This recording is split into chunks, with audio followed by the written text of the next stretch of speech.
Guys ఈ video scholarship గురించి చేయడం జరిగింది. ఆ స్కాలర్షిప్ అందిస్తుంది ఆధార్ హౌసింగ్ ఫైనాన్స్ లిమిటెడ్ వాళ్ళు ఈ స్కాలర్షిప్ అనేది ప్రొవైడ్ చేయడం జరుగుతుంది అనమాట. ఈ స్కాలర్షిప్ అనేది ముఖ్యంగా డిజేబిలిటీ స్టూడెంట్స్ అనమాట.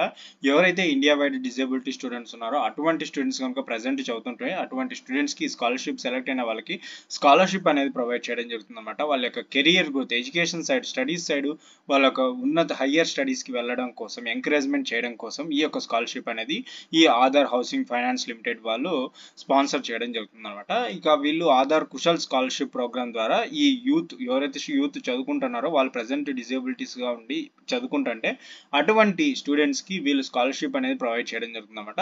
ఇక ఈ స్కాలర్షిప్ గురించి డీటెయిల్గా తెలుసుకునే ముందు ఎవరైతే మన ఛానల్ ఫస్ట్ టైం చూస్తుంటే కనుక ప్లీజ్ సబ్స్క్రైబ్ చేసుకోండి. ఎంతో వాల్యుబుల్ ఇన్ఫర్మేషన్ లైక్ స్కాలర్షిప్స్ గురించి కానీ, ఇంటర్న్షిప్స్ గురించి కానీ, ఎడ్యుకేషన్కి సంబంధించిన ఇన్ఫర్మేషన్ అనేది నేను ఛానల్లో ప్రొవైడ్ చేస్తుంటాను. సో ఈ స్కాలర్షిప్స్ అనేది ప్రైవేట్ అనేది ప్రొవైడ్ చేస్తుంది అనమాట.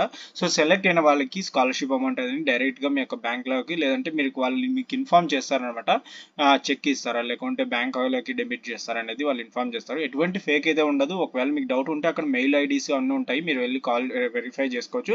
అదేవిధంగా నేను నా యొక్క ఫస్ట్ వీడియోలో ఎక్స్ప్లెయిన్ చేశాను అనమాట సెలెక్షన్ అయిన వాళ్ళ గురించి కూడా.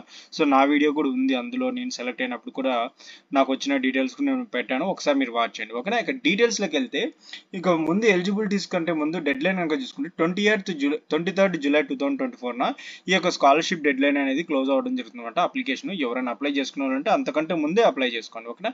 ఇక ఎలిజిబిలిటీస్ కనుక చూసుకుంటే స్టూడెంట్స్ ఎవరైతే physical disability students present general or professional undergraduate courses చదువుతుంటే అటువంటి స్టూడెంట్స్ ఈ యొక్క స్కాలర్షిప్కి ఎలిజిబుల్ అవుతారు. ఫస్ట్ ఇయర్ కానీ సెకండ్ ఇయర్ కానీ మెన్షన్ చేయలేదు, ఏ ఇయర్ చదువుతున్నా మీరు అప్లై చేసుకోండి. ఓకేనా. ఇక్కడ పర్టికులర్ ఇయర్ అని చెప్పలేదు, మీరైతే అప్లై చేసుకోవచ్చు. ఓకేనా. పాన్ ఇండియా వైడ్ స్టూడెంట్స్ ఎవరున్నా పాన్ ఇండియా వైడ్ అప్లికేబుల్ అవుతారనమాట. సో ప్రీవియస్ మార్క్స్ అనేది 60%, మినిమం 60% మార్క్స్ అనేది తెచ్చుకొని ఉండాలన్నమాట. సో వీళ్ళ యొక్క ఫ్యామిలీ ఇన్కమ్ కనుక చూసుకుంటే ఆల్ సోర్సెస్ నుంచి 2.5 to 3 lakhs ఈ రేంజ్ మధ్యలో ఫ్యామిలీ ఇన్కమ్ అనేది ఉన్న వాళ్ళు ఎలిజిబుల్ అవుతారనమాట. సో అదేవిధంగా స్టూడెంట్స్ ఇంతకుముందు ఏమైనా స్కాలర్షిప్స్ కనుక పొందుతూ ఉంటే అటువంటి స్టూడెంట్స్ ఈ స్కాలర్షిప్కి అప్లై చేసుకోకండి దీనికి. ఓకేనా. ఇక బెనిఫిట్స్ కనుక సెలెక్ట్ అయిన అప్లికేషన్స్ చాలా ఇండియా వైడ్ వస్తాయి. అందులో సెలెక్ట్ అయిన వాళ్ళకి కనుక బెనిఫిట్స్ చూసుకుంటే వాళ్ళకి 10,000 నుంచి 50,000 రూపీస్ వరకు స్కాలర్షిప్ అమౌంట్ అనేది వాళ్ళు ప్రొవైడ్ చేయడం జరుగుతుంది అనమాట. ఓకేనా.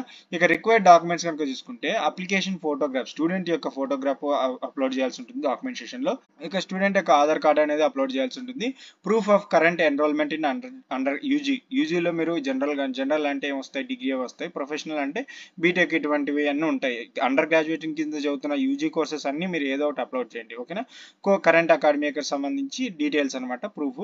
ఇక documentation of expenses related to course fees including tuition programme, in case ఏమన్నా మీకు ఎక్స్పెన్సెస్ రిలేటెడ్ సంబంధించిన ఫీజెస్ ఉంటాయి కదా, అటువంటి డాక్యుమెంట్స్ అప్లోడ్ చేయండి. Previous year mark sheet, class 12 mark sheet అనేది మీరు క్లాస్ 12 అనేది ఇక్కడ ఇవ్వడం జరిగింది అనమాట. సో మీరు అప్లోడ్ చేయండి. A certificate indicating annual family income అంటే మీ యొక్క income certificate, family income certificate అనేది మీరు ప్రొవైడ్ చేయాల్సి ఉంటుంది. లైక్ ఐటీఆర్ ఫామ్ కానీ, శాలరీ స్లిప్స్ కానీ, అండ్ గవర్నమెంట్ ఆథరైజ్ చేసిన ఏదైనా ఒక సర్టిఫికేట్ ఉంటే దాన్ని అప్లోడ్ చేయండి. ఇక valid government certificate of disability, స్టూడెంట్కి డిజేబిలిటీ స్కాలర్షిప్ కాబట్టి స్టూడెంట్కి సంబంధించి డిజేబిలిటీ డాక్యుమెంట్స్ ఉంటుంది, గవర్నమెంట్ అప్రూవ్ చేసిన సర్టిఫికేట్. ఆ సర్టిఫికేట్ అనేది మీరు డాక్యుమెంటేషన్ లో అప్లోడ్ చేయాల్సి ఉంటుంది అనమాట. అది చాలా ఇంపార్టెంట్.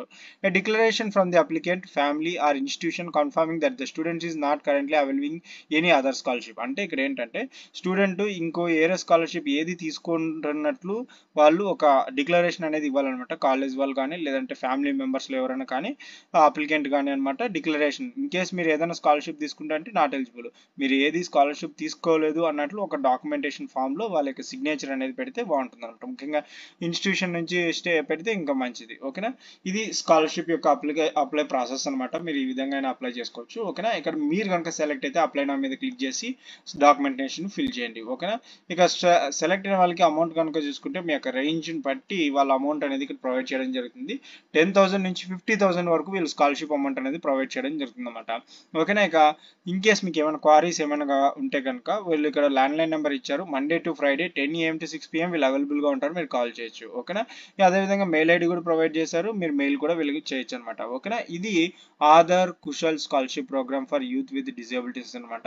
సో ఇటువంటి వాల్యుబుల్ ఇన్ఫర్మేషన్ కనుక మీకు కావాలంటే నా ఛానల్ని సబ్స్క్రైబ్ చేసుకోండి. మరి ఫ్రెండ్స్, ఈ వీడియో కనుక మీకు నచ్చినట్లయితే లైక్ చేయండి, షేర్ అండ్ సబ్స్క్రైబ్ చేయడం మాత్రం మర్చిపోకండి.